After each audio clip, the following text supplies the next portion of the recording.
Chapter 4, Mishnah 3.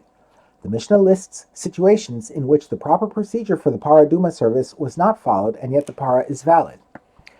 If the Kohen burned the Parah Duma without wood, i.e., he did not follow the procedure described in Chapter 3, Mishnahs 8 and 9, which states that the Parah was burned on a pyre of wood, or he burned it with any type of wood, as opposed to the 4 types listed in Chapter 3, Mishnah 8, or he even burned it with straw or stubble, it is valid. If he skinned it and cut it into pieces and burned all the skin and pieces, it is valid.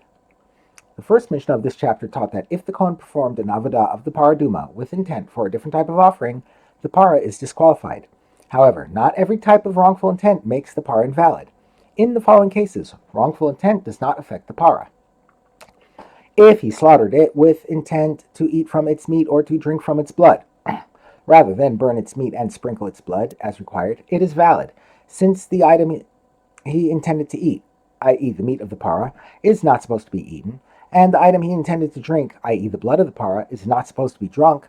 His intent does not disqualify the Parah. This is because an intent of this type does not disqualify even a korban, and certainly not a Parah Duma. However, if he slaughtered the Parah with the intent to perform one of its avodos at the wrong time, or in the wrong place, the Parah does become invalid. For example, it becomes invalid if he intended to sprinkle the blood on the wrong day, i.e. the following day or later, or in the wrong place, i.e. not toward the entrance of the Beis HaMikdash. Since the Parah Duma is compared to a korban, and an intent of this type, wrong time or wrong place, disqualifies a korban, it also disqualifies the Parah Duma. The next Tana disagrees with the last point.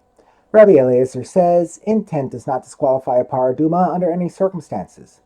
According to Rabbi Eliezer, the Parah Duma cannot be compared to a korban, because a korban is offered inside the Beis HaMikdash, while the Parah Duma service takes place outside the Beis HaMikdash.